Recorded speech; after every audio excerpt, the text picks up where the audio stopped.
Capítulo 213, Pedra Filosofal. 6. As palavras de Enova eram bem diretas. Provavelmente foi por isso que os grandes clãs o colocaram na lista negra. É muito importante. E mais ninguém pode saber sobre isso. Enova percebeu que Enova estava falando sério e colocou seu cachimbo na boca. Ele assentiu com a testa franzida. Enova começou a explicar o que tinha acontecido com a Pedra Filosofal. Ele deixou de lado as partes sobre o dragão vermelho Xiongvado e focou mais nos materiais listados nas inscrições Esmeralda e na pesquisa que ele tinha feito com Bran. Na verdade, Enova estava um pouco hesitante em envolver Enova. Embora ele ainda não tivesse revelado seu passado para Punch e Edora, o motivo para manter segredo de Enova era diferente. Ele estava preocupado que talvez estivesse envolvendo Enova em um caminho cheio de espinhos. Mas quando ele expressou suas preocupações, Bran disse a ele com todas as palavras: tudo que eu posso fazer são teorias e experimentos. A única pessoa que consegue colocá-los em prática é Enova. Precisamos da ajuda dele. Algo sempre dava errado no processo de invenção e criação e era importante encontrar e corrigir esses erros. Enova era a melhor pessoa para esse trabalho. No entanto, as próximas palavras de Bran fez Enova sentir um peso no coração. Não sei muito da sua relação com Enova, mas sei que ele e Xiongvou eram como pai e filho, não é? Você está querendo arruinar isso. Eu sei que Enova vai sentir dor e vai sofrer. Mas não é melhor do que viver o resto da vida se sentindo culpado pelo filho. Assim que Enova ouviu isso, ele de repente se lembrou da baioneta mágica. Foi o primeiro artefato que Enova recebeu de Enova. Na descrição dizia que Enova o tinha feito para uma pessoa querida e que estava cheio de seus arrependimentos. Será que essa pessoa era o seu irmão? Enova estava cheio de culpa por Xiongvou. Se ele tivesse dado armas melhores, se tivesse ficado ao seu lado, se tivesse se importado um pouco mais com ele, então talvez as coisas tivessem terminado de modo diferentes. Enova fez o conjunto de armadura mágica para Enova com esses pensamentos em mente. Você disse que o seu caminho vai estar cheio de espinhos, não é? E disse que não quer envolver Enova, mas não é você quem decide isso. É o Enova. Bran deu um sermão em Enova e disse para ele não esconder nada. Ignorância não era uma bênção. Enova não tinha o direito de decidir a escolha de alguém. Daquele momento em diante, Enova começou a considerar contar tudo a Enova. No entanto, ele estava preocupado que isso talvez o deixasse muito chocado, então decidiu deixar para quando o momento certo chegasse. Além disso, ele precisava dizer algo no lugar de seu irmão: obrigado. E isso é o que aconteceu. Enova estava imerso em pensamentos com o cachimbo ainda na boca. Só quando a forja ficou completamente cheia de fumaça que Enova abaixou o cachimbo e se levantou. Então ele começou a empacotar suas ferramentas uma a uma e disse: para onde estamos indo? Você vai ajudar? Quem disse que vou ajudar? Eu só quero ver Bran. Faz uma eternidade que não nos vemos. Além disso, a Pedra Filosofal parece interessante. Enova estava claramente com vergonha, porque suas orelhas tinham ficado vermelhas enquanto resmungava. Obrigado. Enova se curvou com sinceridade. Para ele e seu irmão, Enova era realmente alguém que merecia a gratidão deles. Há quanto tempo, Enova PSK? Como você conseguiu se meter com isso, idiota?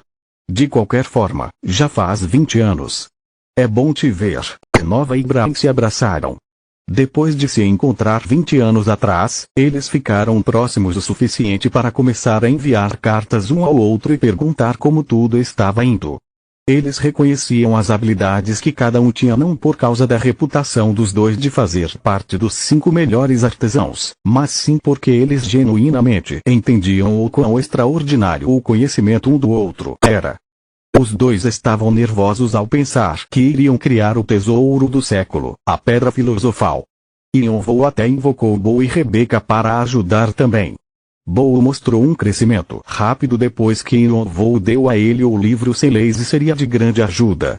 As experiências de Rebecca com Cernunnos também a forneceram um imenso conhecimento. Além disso, o ancião-chefe da tribo dos Unichifres também se juntou ao grupo. Só espero que esse velho aqui não atrase vocês.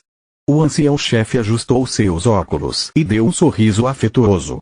Se o filósofo Escarlate está dizendo isso, então o resto da gente devia dar o foda-se e já cavar nossas covas. O Enova balançou a cabeça, mas o ancião-chefe simplesmente sorriu. O filósofo Escarlate. Não havia muitas pessoas na torre que se lembravam do apelido dado ao ancião-chefe, mas o rei marcial só conseguiu liderar a tribo dos Unichifres para uma nova era com o apoio do filósofo Escarlate. Ninguém era páreo para seu conhecimento e artes marciais. Alguns até dizem que o antigo líder do exército demoníaco, Alvorecer Negro, quase não conseguia se equiparar a ele. Mas conforme o tempo foi passando, um novo bispo-chefe surgiu no exército demoníaco e matou o Alvorecer Negro. Um novo rei marcial também nasceu. O filósofo Escarlate se aposentou e começou a se concentrar em ajudar a tribo como ancião-chefe. Mas mesmo depois disso, ele não parou com seus estudos, então o conhecimento que ele tinha provavelmente era equivalente ao de Bran. E obviamente ele também tinha todo o conhecimento acumulado da tribo dos Unichifres. No entanto, mesmo que os outros anciãos também estivessem interessados em ajudar, Yonvou queria manter o grupo pequeno. Ele estava preocupado que alguma informação pudesse vazar. Além disso, o clima da tribo dos Unichifres estava extremamente violento atualmente. O deus do arco Yonvou pensou consigo mesmo. Então ele olhou para as pessoas ao seu redor. Vamos começar. Ele tinha que liderar Inova, Bran, Bo, Rebeca e o ancião-chefe e estava ciente de que não se comparava a nada com esses jogadores incríveis e habilidosos. Mas como ele tinha o entendimento mais profundo das inscrições Esmeralda, foi ele quem planejou tudo e precisava ter certeza de que ninguém cometeria nenhum erro ou se perdesse no caminho. Por trás da máscara, os olhos de Yonvou brilharam. A pesquisa progrediu a passos rápidos. Yonvou já tinha uma ideia geral do que precisavam fazer, então o caminho já estava claro. Obviamente, houve vários contratempos. Mesmo depois de revisar a fórmula diversas vezes, ainda havia problemas que Yonvou não conseguia resolver. Ele tinha que recomeçar seus cálculos e repetir os experimentos frequentemente. Bran, o ancião-chefe e Rebeca separavam e juntavam os pedaços da fórmula repetidamente. Bo conseguia visualizá-la para verificar se era possível ou não. Se ele ficasse satisfeito, Enova colocava em prática.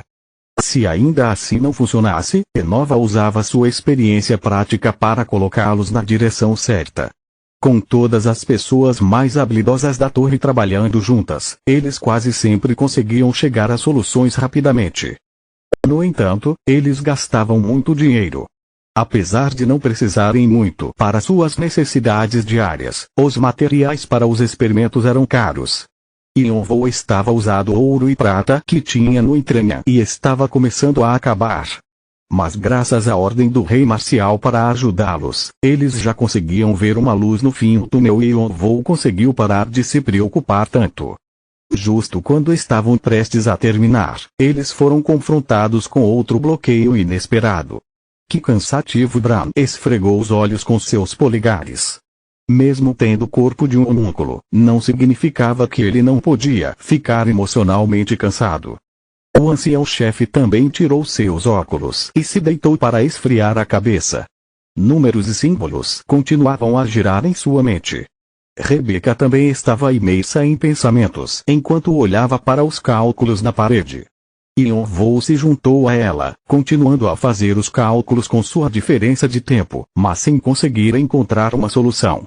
Encontramos um jeito de estabilizar o receptáculo e seu conteúdo, mas não existe um modo de inserirmos o conteúdo dentro do receptáculo. Acho que vou ficar louco. A pedra era o receptáculo e o conteúdo era a fonte de energia. Yonvou ainda tinha a fonte de energia do núcleo demoníaco de Agares, mas não conseguia descobrir um jeito de inserir o núcleo demoníaco na pedra filosofal. A maioria dos núcleos demoníacos possuíam uma quantidade incrível de energia demoníaca e forçá-los para dentro de algo seria arriscado, pois poderiam explodir. Yonvou não tinha mais nenhum karma e não tinha certeza se os guardiões o ajudariam de novo. Se o núcleo demoníaco fosse arruinado, seu corpo seria destruído. Ou então ele poderia até mesmo se tornar um demônio. Além disso, mesmo que conseguissem colocar o núcleo demoníaco dentro da pedra filosofal, eles não tinham garantia de que ele ficaria lá. Um mês se passou enquanto trabalhavam nesse problema. Eles estavam progredindo tanto sem nenhum problema e agora estavam presos, tentando resolver um único problema sem nenhum progresso. Todos estavam frustrados. Ridículo até Bran começou a se sentir inquieto. Eles só poderiam curar Sersha e salvar Ananta depois que a fórmula estivesse concluída. Apesar de possuir o conhecimento de um deus, ele não conseguia encontrar um caminho. A maioria das pessoas achava que deuses eram onipotentes, mas na verdade eles não eram seres perfeitos. Ao invés disso, eram criaturas lamentáveis presas em suas posições de deuses. Mas que bosta é essa? Parece linguagem de alienígenas. Tem certeza de que é do mesmo mundo que a gente? Quando não ouviu nenhuma resposta, Shamon disse, Anriong, você está meio quieto esses dias. Porque eu também estou pensando. Espera, quer dizer que você entende de linguagem de alienígena. Então por que não está ajudando eles? É claro que não. Porque eu ajudaria eles se não entendo dessas coisas? Eu só estou estudando 72 Bia. Shamon e Anriong brigaram por causa do tédio. No entanto, Rebecca lentamente levantou a cabeça e seus olhos pensativos se viraram para Yonvou. Mestre. Sim? Se não podemos resolver o problema, por que não perguntamos a alguém que é especialista em outro campo? Podemos encontrar uma solução de uma perspectiva diferente. Todos já tinham chegado no limite de seus conhecimentos e um novo ângulo poderia resolver o problema. Na verdade, havia pessoas que se especializavam nesse campo. A guilda de magos chama a Torre de Magia, a Casa das Bruxas, Valpurgisnacht, e até Elohim possuía todos os tipos de conhecimento. Provavelmente eles conseguiriam encontrar diversos tipos de soluções, mas Yonvou negou com a cabeça.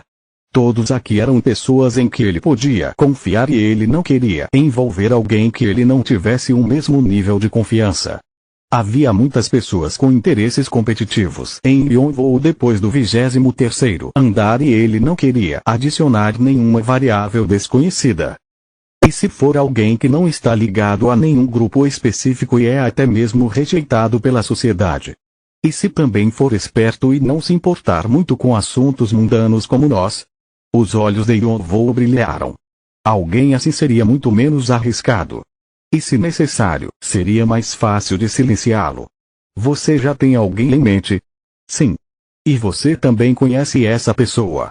Quem é? Rebecca falou com um aceno de cabeça. Victoria. Capítulo 214, Pedra Filosofal, 7, Yonvou concordou com a cabeça. Victoria era uma maga de runas que era bem conhecida na torre. Como uma dos 5 melhores artesãos, ela provavelmente tinha vários conhecimentos em diferentes áreas. Ela com certeza seria de grande ajuda. Estamos com dificuldade para encontrar um jeito de colocar a fonte de energia dentro da pedra filosofal porque não existe um modo de mantê-la estável. Mas não seria possível fazer isso com runas. Ela estava certa. No entanto, havia um problema importante.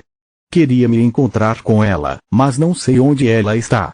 Você tem ideia de onde ela possa ter ido? Depois da comoção no 20º andar, Yonvou procurou por Khan e Victoria, mas não os encontrou.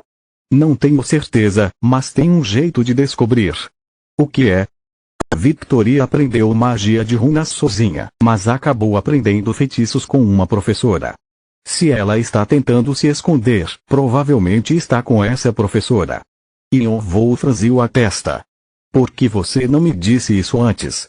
Eu só lembrei disso agora enquanto pensava em Victoria. Me desculpe. Sua conexão com Rebecca disse a ele que ela estava falando a verdade. Mas parecia que ela não tinha contado tudo. Ainda assim Yonvou não a pressionou. Já que ela era só um vestígio, suas memórias estavam confusas, era um alívio ela ter pelo menos se lembrado de tudo isso. Além disso, embora Rebecca estivesse vinculada a Yonvou, ela ainda não tinha se aberto completamente com ele. Quando ele considerou como Rebeca e Victoria eram próximas nas montanhas das penitências, fazia sentido Victoria ter contato a Rebeca. Quais seriam seus planos em caso de emergência? Onde posso encontrar a professora dela? Mas assim que Yonvou ouviu a resposta de Rebeca, ele frisou o nariz. Que? Você disse que tem uma grande feiticeira aqui. Não consigo acreditar. Ah! Esse lugar é incrível. Qual o seu problema? Uau! Ei, olha aquilo! Meu Deus, olha aquelas curvas! Você quer morrer? Edora estreitou os olhos enquanto olhava para Punch. Mas Punch a ignorou e continuou a olhar ao redor. Eles estavam em um famoso distrito de entretenimento cheio de construções vermelhas.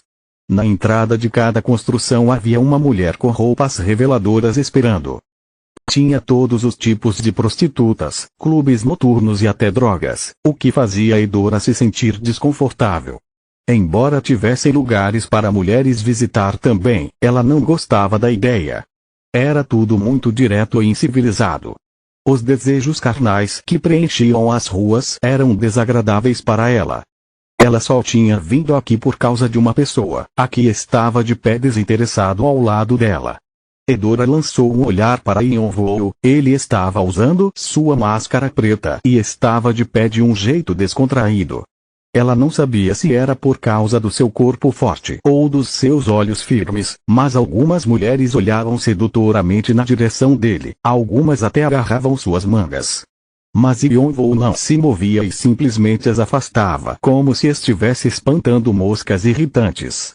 Conforme o tempo passava, mais pessoas se reuniam, divertindo-se com sua reação.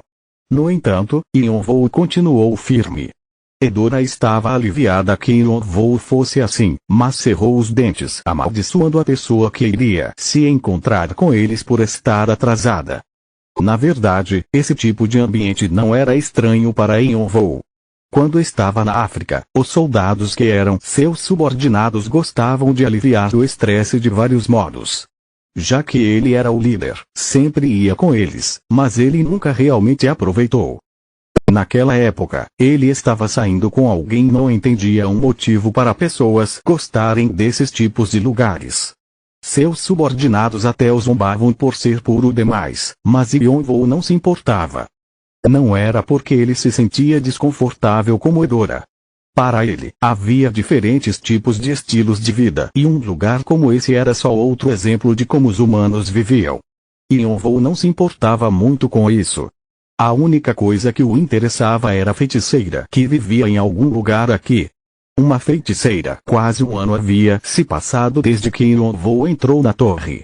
Ele se encontrou com inúmeros jogadores, mas nenhum deles era um feiticeiro. Isso era prova do quanto eram raros e de quão especializada era essa área da magia. A maioria das pessoas assumiam que feitiçaria era classificada como magia, mas isso era uma questão disputada amargamente pelos magos, que tiravam sua magia do fluxo de mana, diferente dos feiticeiros que pegavam seus poderes emprestados de seres espirituais. Magos consideravam feiticeiros como servos que não conseguiam fazer nada sozinhos, enquanto feiticeiros desprezavam os magos por não verem o valor da feitiçaria. Existiam diferentes tipos de feitiçaria. Eram similares aos apóstolos, que pegavam emprestado as forças dos deuses, ou os magos negros, que assinavam contratos com demônios. Mas apóstolos e magos negros tinham um limite quando se tratava de usar poder emprestado. Feiticeiros não tinham esses limites. Eles até usavam poderes de seres que não eram nem deuses e nem demônios. No entanto, por não estarem vinculados a uma única fonte, eles tinham várias desvantagens. Eles não podiam passar seus poderes para seus filhos e era extremamente difícil se conseguiam. Yonvou tentou se lembrar se já tinha ouvido falar de alguém poderoso o suficiente para ser a professora de Victoria, mas ninguém veio à sua mente. Quem poderia ser? Obviamente, poderia ser alguém que ele ou seu irmão não conheciam. A história da torre era longa e havia muitas pessoas habilidosas. Mas se a feiticeira realmente vivia em um lugar desses, como Rebeca disse, provavelmente seria difícil de se lidar com a personalidade dela e ele teria que tomar um cuidado especial. E parece que as pessoas começaram a descobrir quem eu sou. Os grandes clãs provavelmente já devem ter ficado sabendo que ele tinha saído da vila da tribo dos Unichifres. Ele não precisava ser muito cauteloso, mas não tinha motivos para se envolver em conflitos com eles. HM? Quem são? Acho que são eles. Punch e Dora de repente se viraram. Um grupo de pessoas estava indo rapidamente na direção deles. As prostitutas que estava observando Yonvou fugiram. Até os servos e clientes abaixaram os olhos e foram para outro lugar. As expressões de Punch e Dora se tornaram estranhas. Eles nunca esperavam que o distrito barulhento de repente se tornasse um lugar quieto e frio. Parecia que o grupo se aproximando deles eram os responsáveis pelo lugar. Vocês já chegaram. Mas quando esses caras viram Yonvou, eles começaram a se curvar. Eram membros da patrulha noturna, que Yonvou derrotou há algum tempo atrás e transformou em seus cães farejadores. Yonvou deu um sorriso enquanto olhava com os braços cruzados para o líder do clã, Bster, e os homens atrás deles. Parece que o seu grupo cresceu. Só o suficiente para sobreviver. Bster estava tentando acalmar Yonvou para o caso dele dizer algo estranho. Ele era como um rei nesse distrito, já que tinha subordinados poderosos, mas Yonvou ainda era muito assustador para ele. Bster descobriu que a confusão no 23º andar tinha algo a ver com Yonvou. Para ele, agora Yonvou se parecia ainda mais com um monstro aterrorizante. Mas Yonvou não parecia se importar muito com a expressão de Bster e disse: conseguiram fazer o que pedi. E encontramos a localização. Mas o lugar é meio Bster hesitou. Mas Yonvou simplesmente deu um aceno com a cabeça. Nos leve até lá. Bster fechou os olhos, sabendo que não havia mais nada que pudesse fazer. Sigam-me. Enquanto Bster os guiava pelo distrito, a multidão se dividia como um mar vermelho. Yonvou e os irmãos o seguiam. Como você conheceu essas pessoas? Dora perguntou com cuidado. Coisas aconteceram e Yonvou simplesmente evitou a pergunta, já que era muito complicado explicar. Bster os guiou até uma construção que parecia estar no meio de uma reforma. Ele claramente tinha avisado as pessoas antecipadamente, porque o recepcionista na entrada imediatamente sussurrou em seu ouvido assim que chegaram.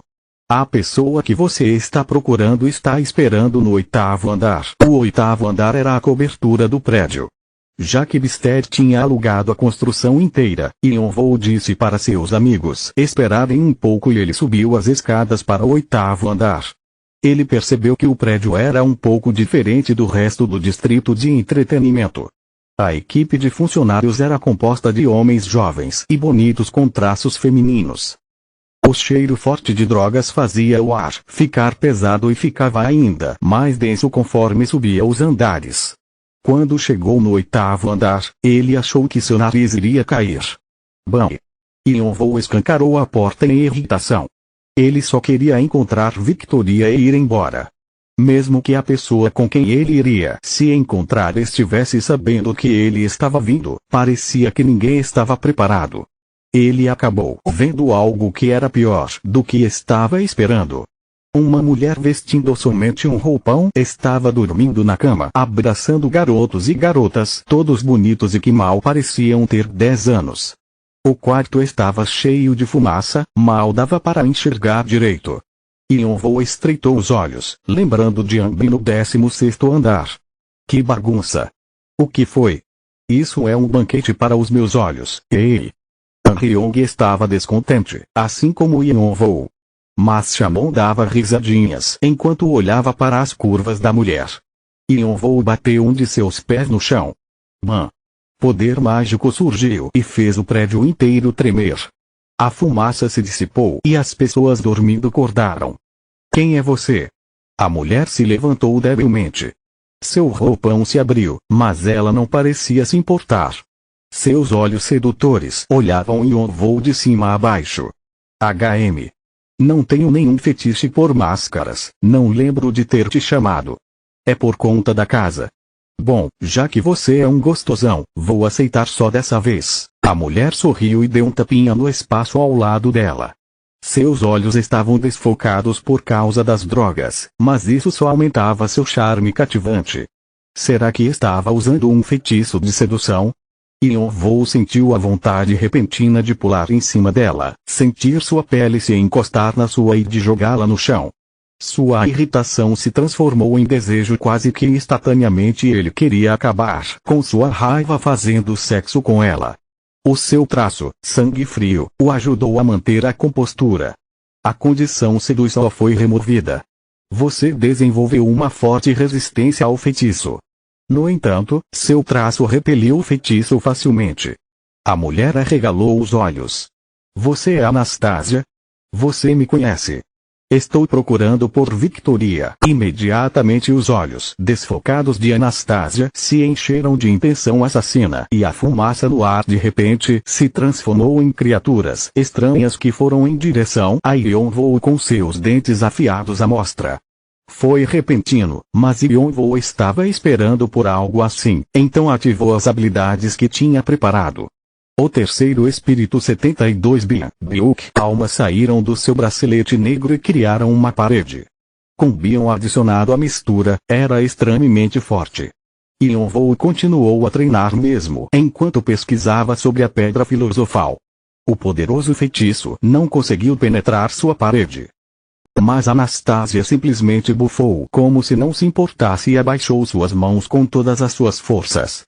A fumaça se reuniu para formar uma espada enorme que desceu do teto e cortou a parede de almas. Circulando seu circuito mágico, Yeon-woo puxou sua baioneta mágica. Ele já estava irritado com a atmosfera sedutora e as drogas. E o ataque repentino porque ele tinha perguntado sobre Victoria tinha deixado ele ainda mais mal-humorado. Ele tinha que suprimi-la primeiro. Bam! Com um enorme barulho, o oitavo andar explodiu. Apesar de ter tomado cuidado para não machucar as crianças, Yeon-woo ainda acabou explodindo o teto. Yeon-woo e Anastasia pularam por cima da nuvem de poeira que subia e aterrissaram em telhados separados.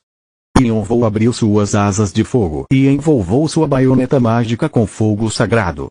Ele franziu as sobrancelhas quando percebeu que sua mão ainda estava tremendo. Anastasia era uma jogadora habilidosa. Ela encarou Yeon-woo de um ponto de vista mais elevado, seu roupão esvoaçando pelo vento e revelando suas curvas. Era uma vista muito atraente. Atrás dela, fumaça se reuniu para formar uma figura enorme e sombria de dezenas de metros de comprimento. Parecia com uma raposa de 9 caudas. Era Gumiho, a besta lendária mais poderosa. Anastasia estava usando o poder de Gumiho. Ou ela era Gumiho. Yeon-woo não conseguia distinguir, pois a energia monstruosa de Gumiho estava misturada com os feitiços de Anastasia. O clima ficou pesado e Yeon-woo se preparou para lutar com um inimigo que ainda estava para aparecer. Ele estava se perguntando se deveria ou não revelar a sua forma de dragão quando algo caiu entre os dois. Parem, vocês dois. Quando a sombra se dissipou, Victoria apareceu. Por um momento, Yeon-woo não a reconheceu. Seu cabelo estava branco e tinha olheiras em seus olhos. Seu corpo estava mais fraco e sua voz parecia rouca. Ela parecia pior do que quando eles tinham se separado. Continua no próximo vídeo.